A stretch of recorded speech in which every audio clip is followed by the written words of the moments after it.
Hello and welcome to Down and Dirty with Darci. I'm your host, Darci Smith, also known as Career Coach Darci. We are here to get down and dirty about careers, uncovering salaries, wild stories, backgrounds, and more from guests with some of the most eccentric professions each week. This podcast is presented by Onami. Welcome back to Down and Dirty with Darci. It is your host, Darci Smith, or better known as Career Coach Darci. For those of you that have been following along on Instagram, I am back from Scotland and back at it. And unfortunately, I am back without a ring on my finger. So it's been a 7-year saga of waiting for an engagement ring from my boyfriend. So we are still working on that and we are in this together. This week, we have something a little bit different for you. So we are doing a full episode of the career column. I've had such great feedback and you guys love the career advice. So we're putting together an episode of all of the questions that have been sent in and the advice that I have given, and it's going to be a full career column episode. And then next week, we will get back into the regular interview style that you're used to. So thanks so much for listening and give us 5 stars. And here comes the career column. Let's get into it. Do you have any tips on how job hopping looks on a resume? Do I ever? Okay. The thing about job hopping is when someone's looking directly at your resume, we read it in a Z formation. So we look at exactly what your title is and then how long you were there. So ideally, all the hiring managers I've worked with, they really like to see at least 2 to 3 years in a position. But what I will say is no job is worth your mental health. So if you are unhappy and the only thing you're worried about is your resume, please don't let that be the factor. Get out of there and get a new job, because at the end of the day, even though it may look like it's your job hopping, it's okay. You're going to find a new job. You're going to be okay, but it's not worth the mental health. So don't let that be a deterrent. But I also want to say that things have changed. I will say about 10 years ago, like people want to see 10 years at a company. They want to see that loyalty. Nowadays, we want to see that you have a lot of different skills and strengths. And there's so much technology out there that companies are using at different places. So if you've worked at different places, you can spin that into a positive. Hey, I've been able to learn so many new tools and softwares because I've worked at those places. Okay, next one is, how do I smoothly resolve conflict with a boss or coworker at work? All right, this comes up in an interview. So this is something that is really important just in general. The best thing that you can do is pull that person aside separately. Don't get anyone else involved and just make sure you can speak to them one-on-one and say, hey, like this has happened, or this is how I feel about this. But always come with a solution. Don't just bring it up to bring it up. Make sure you have a solution that you can say that could possibly help your work situation. Hey, I noticed that we might have some conflict here. Like, here's what I think we should do about it. And bring that solution to the table. And that's going to make for a much smoother conversation. And whoever sent me this, I hope that you feel the confidence here to be able to step into that conversation and really talk to them about how you're feeling. Okay, how do I explain freelance jobs on my resume? Because right now it's looking like I have 10 jobs, but really they were all just freelance opportunities so I could get experience.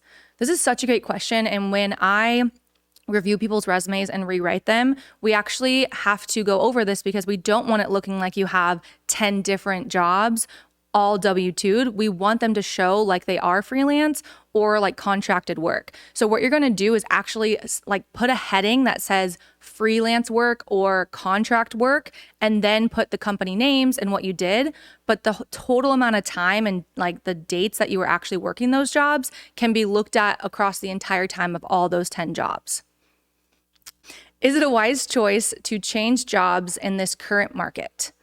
This is a really great question. I mean, there is like the talks of a recession and things like that. So I'm going to say it depends, and then I'm also going to explain. So it does depend on your industry, what you're doing, you know, if you're going to a small company, a large company, all sorts of things. But I do want to tell you a quick story about friends of mine that were at a company for 10 years. And when layoffs happened, they were the ones that got laid off because they were at the highest pay rate. And the people that had just joined the company were actually the ones that were able to stay and not get laid off. So if you're assuming that because you're the last person into the company that you're going to be the one laid off, don't let that be the reason that you stay in a job that you hate. So what I'm saying is, make the best decision for you in the moment, because you cannot predict anything. You can just do your best for what feels the best for you. So if you feel like you want to go out there and interview, go for it, but make sure you're asking the right questions, asking what the growth looks like. Is there growth in this opportunity? Because if not, then yes, you might be the one being let go if they really don't need you. If you're replacing someone at the company, that's probably a better sign. But if you are stepping into an opportunity that's a growth role, then maybe they might cut that. So just think about the opportunities and what makes the most sense internally for you and go with that. When you are new to a role or a company, when can you start to discuss pay increase? Okay, I actually have a tip on this on the Onomy website. We did like a career confidence in the workplace, and we actually talk about this 6-month strategy. If something isn't happening every 6 months, there's a problem. And I'm not saying you should be asking for a raise every 6 months. I mean, go for it if you can. But every 6 months, you should be learning something new or taking on a little bit more of a challenge, or maybe asking for that promotion or whatever the case. There's never a bad time. The question is do you have enough evidence or experience that you can bring to the table and say, hey, this is why I deserve a raise. Here are the projects that I've completed. Here's the success it's had on the company. I've actually saved the company money. I've actually made the company more money. And here's why I deserve X percentage of a raise. And it doesn't need to be a wild 20%. You could be asking for an extra dollar, on your hourly rate. You could be asking for 3 to 5%. But there's never a bad time. But to answer this specific question, you're stepping into this role, I would say between 6, 8, maybe 9 months is when you want to kind of sit down and be like, let's evaluate, where I came in, where I want to be, and then talk through like what it looks like to get that raise. And they might say like, you have to wait for your annual raise, but who cares? Like you're in the same position you would have been in if you never asked at all. Okay, you asked me the questions. Yes. And I'm going to give you some good answers here. Yes. Okay. So we had 2 really good questions this week. The first one is, what should I do if I received an offer, but I'm still in the interview process with a different company that I like more? Ooh, that's so tough. It would also depend on how far you're into that process, but here's just like a really good explanation of like what you can do right now is have the conversation with the company that you got the offer from and say, I'm so excited about this position. It's definitely something I'm highly considering and it's at the top of my list. However, I still am in the interview process with another company. And when I say yes to this job, I want to be 100% in and so ready to get started. So I would like to see that interview process through before giving you a final answer. Does that work? Love that. And then see what they say. And, you can't, and that's, you're willing to, show your cards a little bit because you don't want to give up this other opportunity. Mm-hmm. But also like I've had this happen with a ton of clients and it's worked that they usually say like, okay, but we really need someone to start within the next 3 to 4 weeks. Or they'll say, we totally understand that. Or if you need to go with that other offer, we get it. Like they're typically very understanding and they'd rather you that than accept the offer. And then they stop looking for people. Mm-hmm. And then you quit or you obviously, rescind later. Yeah. So, yeah. Yeah, that was going to be my advice was take the offer and then quit if you have to. Never listen to me. We've established that. Okay, the second question. No, wait, Raimi, I'm not opposed to that. If it's what's best for you, I'm not opposed to that, but it so depends on where you're at in the process. So keep that in mind. Yeah, that's good. Good advice. This one is another interview related question. This person said, what is a good question to ask a prospective employer during the interview? Okay, I'm going to have 2 answers for this. One is just my favorite question to ask. So this way you have something tangible you can use at the end of any interview. And it's, what is something your team is working on currently that I can make an impact on? So then you get a better understanding of the role. You seem interested, a lot of great things. Another good question to ask is something really specific that came up in the interview itself. So when you get to that final end of the interview, you can ask something to show that you were paying attention, you were listening, you're curious about the role, and it shows some like creativity. Maybe they talk about either a specific task or a specific software. So you want to ask like more in-depth question about that creates better conversation. So those would be my top 2. So somebody asked, how to network without feeling like you're using people. Yeah, this is the whole aspect of, I think the word networking gets a really bad rap, and it comes across like you're trying to get something from someone else, when in actuality it's like supposed to be a mutual benefit. So if you're the one coming to the table with a question of, hey, like I like, because you're thinking I want to network with this person to maybe they can help me get a job, or they can help me, get something. Instead, approach the situation of what value add can I bring to them. And it may not be now, it could be in the future. There's a book, it's blanking on me right now, but it basically it talks about networking, and it talks about how like it doesn't have to be tit for tat. So you don't have to say like, just because I'm asking you for something, what can I give you in this moment? It's the expectation of 10 years down the line, even they could be someone that needs you and can call you. And that's where that relationship build is. So I challenge this person to, the next time they want to network or go out and like, ask someone for something, or offer to do a coffee and like ask them some questions, approach it in the way of like, I don't need to necessarily give them something in this moment, but I'm willing to always like offer my time. And the biggest piece here is that it always comes full circle. So it might not be that particular person that you give your time back to. It might be someone else, but that's the whole point of networking. Like when I know that I've, talked to someone, they've given me such great advice, and I've been able to like network with someone. And then I get someone like random, right? That's saying, hey, like I actually just happened to me recently. Hey, like I really want to learn about Airbnb. Do you have like 15 minutes? Can I talk to you? Like I'm willing to pay you. And I told her, I was like, so grateful that you're willing to pay me, and I appreciate that. But I'm more than happy to spend my time, because to me, this is all just like a full circle moment, because someday I might need someone. So hopefully that shift in mindset will really help this person when like approaching networking from that standpoint.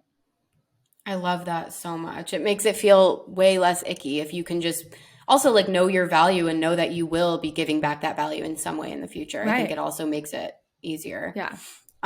Okay. Next question. I'm younger than a lot of people at my work, and I feel like my voice is not important. How do I get past this? That is so tough. I remember when I first started in corporate, I was super young, and I was moved into like an office manager job like really quickly. So I had every single person on my team that I managed was older than me. And so it was so, that's weird. Yeah, it was so hard, because I'm like, you've been at the company longer than me, and I'm telling you what to do. Like that was a weird feeling for me. But I just kind of took the approach of, it all depends on the dynamic that you have with the person, right? So, or who you're kind of feeling that your voice isn't being heard towards. If it's a boss figure, then approach it from a standpoint of like, what value do you bring to the company, and what are you asking for? And bring in that evidence to prove that you're a subject matter expert, regardless of your age. Because if you can add value, come up with creative ideas, ask good questions, those things are the things that bring out the confidence in you. And those things are going to be what are respected, not your age. And actually, I was talking to a client about this morning, because he's 23 and he's a subject matter expert. He's been doing it for a while. Everyone's older than him. And I just told him, like, if you need to bring evidence, like, here's the pros and cons of why we should do what we should be doing. If you need that to like help you with your confidence, that's perfectly fine. And what happens is, as people get older, they lose that. So someone that's 30 years older than you, they're a boss figure. And you're always like, oh, my boss is so annoying, or like, I don't like him. This is where we get those toxic figure bosses, because they're saying things to you without bringing any sort of evidence or any sort of reasons. It's just like, I've been here this long. Here's the way we're going to do it. Right. And they lose that. And so if we can just all kind of keep that with us of like, let me explain how we could do something either A or B, or let me give the pros and cons, or let me explain why I want it done this way, right? If we can always back things up like that, it doesn't matter your age, that's what we should be doing. So I think even from like a young perspective, just know like why you're there. And obviously you have that job for a reason, and use that to your advantage, and continue to know your shit and really just like use that as you have these conversations.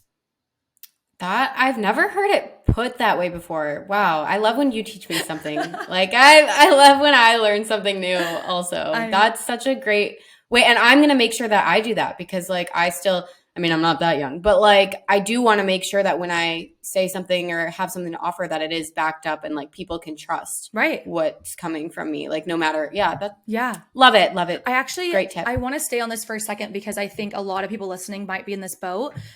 Someone else asked me too, He was like, I'm young and I feel like when I go into interviews, I'm a very jovial person and I'm bubbly and I smile. He's like, should I not be like that? Should I be a little bit more buttoned up and stern and kind of present older? And I was like, man, this is such a good question because no, 100% no. You should still, personality should not change, because if you change your personality, you'll get into that job and then you'll be like, wow, this is not where I was supposed to be, because they don't appreciate my actual personality. They hired me based on these different merits. So what I told him was, be yourself, be jovial, of course.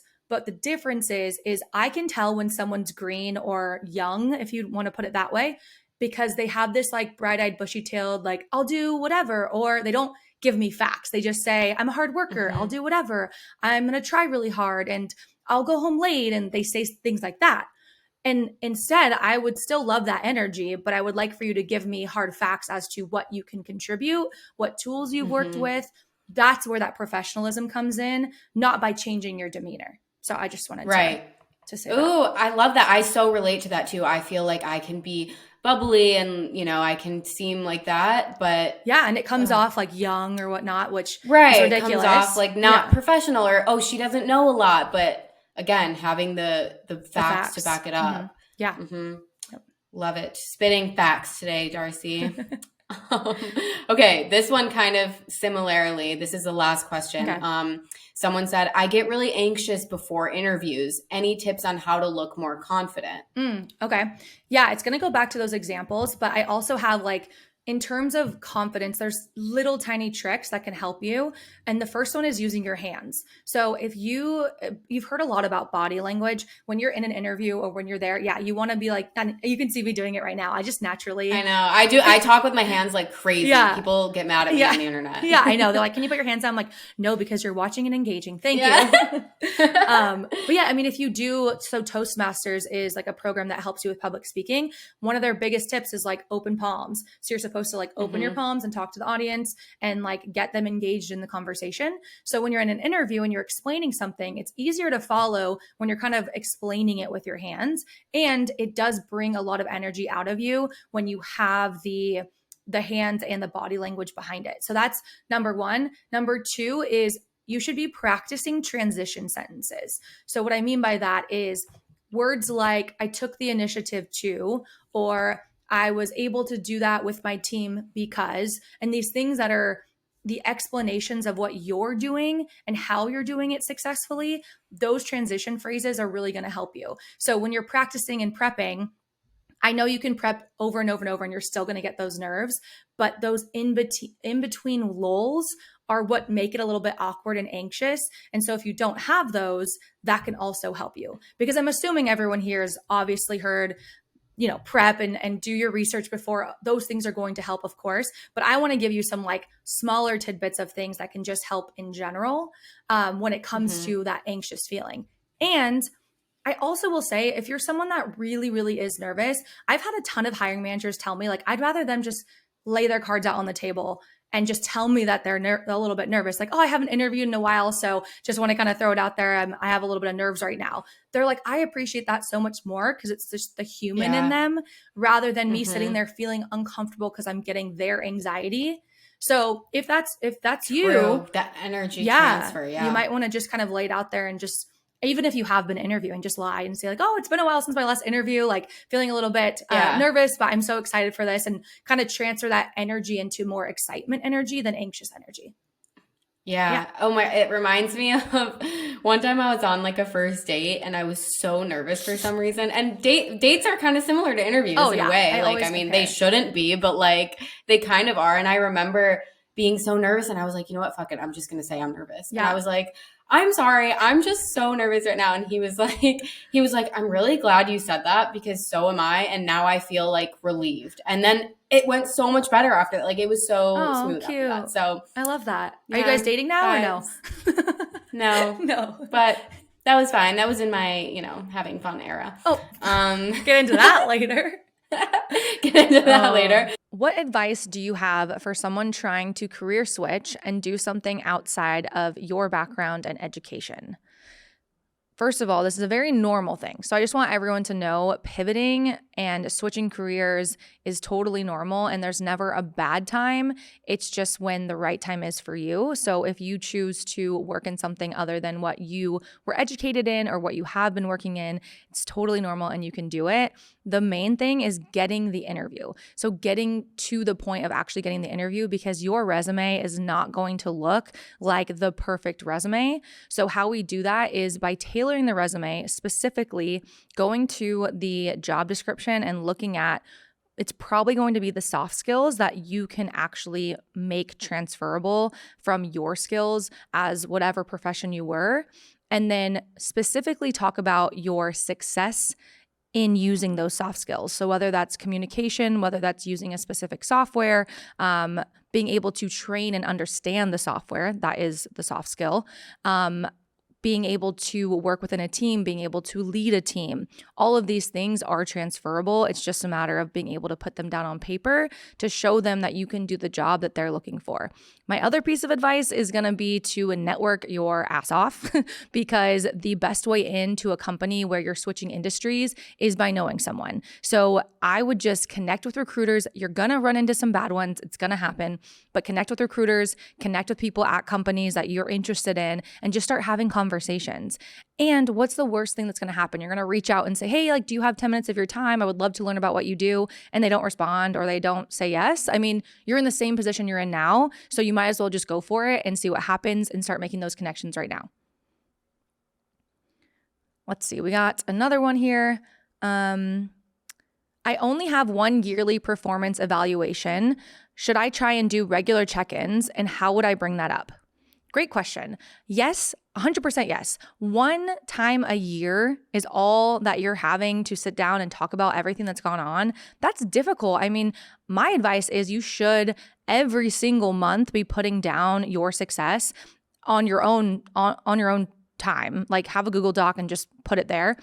But that's so hard to only have one time a year that you're going to go through all of this. So how to bring it up is I would email your boss, or I don't know the communication that you have with your boss, but let's just say it's an email and say, hey, like I've been making sure to keep track of my success here at the company. I would love to talk with you about my trajectory at the company. Maybe we can sit down and talk next week. How does Thursday work for you? Like ask him or her exactly a specific time so it gets on the calendar. And then once you have that on the calendar in that talk, then you'll say, I'm really interested in having more of a weekly or bi-weekly check-in. I want to make sure I'm staying on track. I also have big goals for myself at this company, and I would love to talk about those. That way, when you do get to that yearly review, like this person has been seeing everything that you're doing, whether it's that, even if it's just quarterly, I mean, just changing it up a little bit to have that extra chance to talk to them and see what you're working on and doing, they're going to be way more impressed by the time this year comes around because they're in the know. They know what you've been up to. They know what you're doing. They know what you're working on. So 100% try and get more check-ins. And if they give you pushback, keep pressing for it because no one's going to get mad at you for trying to do your job better. So if you approach it in that way, it's going to work. And our last question I love this question. Okay. How can you tell if the recruiter you are working with has your best interest in mind? Wow. I could probably go on a really long tangent about this, but I'm going to try and keep it short because I think recruiters get a bad rap. There are some really good ones, and then there are some that really only care about making money. So here are some tips that you can use to make sure that your recruiter has your back. Number one is ask the recruiter if you can work with other recruiters. So let's say you're working, I'm going to specify, this is a third-party recruiter. This is not a recruiter that works at the specific company that you're interviewing at. This is a recruiter that works at an agency recruiting firm, and they're helping you get into like multiple types of roles. So you ask this recruiter point blank, say, hey, like I'm really enjoying working with you. Just out of curiosity, like, can I work with other recruiters as well? Or how does this work? Just kind of play dumb, because just so everyone knows you can work with multiple recruiters. If they say to you, oh no, like you just need to work with me, or you should just be working with me, I would prefer that, red flag. they should be having your best interest, because if they can't get you into certain companies, there's other recruiters that might be able to. So they should be saying to you, 100%, I want you to work with anyone that's going to help you get the best job possible. But I do believe that I work with some really amazing companies and I'm excited for you to meet them. And that should be their pitch of like, I'm just going to try and introduce you, and hopefully you pick the companies I introduce you to, but you should still be working with other recruiters. So that is like my number one tip. Always ask that question when you're working with a recruiter. And then my second tip is ask them what you need to know when going into the interview. If they're not prepping you for interviews, if they're not telling you exactly what the hiring manager is looking for, also a red flag. This means they do not have a good relationship with the hiring team, and they're just throwing resumes at this hiring team, hoping that someone will stick, hoping that they're going to get paid. So make sure your recruiter is actually prepping you, wanting to talk to you, wanting to help you through, offering to help you with negotiating your deal. They should have your best interests in mind, because that's their brand. And if you have a bad experience with them, you will tell people that you had a bad experience, and they're not going to have a good reputation. So those are two big things that you can use when you're working with a recruiter on what to know and what to ask them. That's it.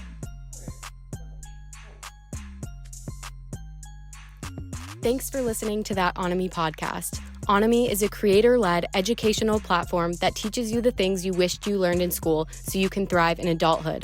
Onomy lessons are completely free, and they're taught by some of your favorite creators from around the internet. Head to onomy.co to start learning about things like budgeting, investing, taxes, how to thrive in your relationships, how to find your dream job, and so much more. That's onomy.co, onomy.co. See you there.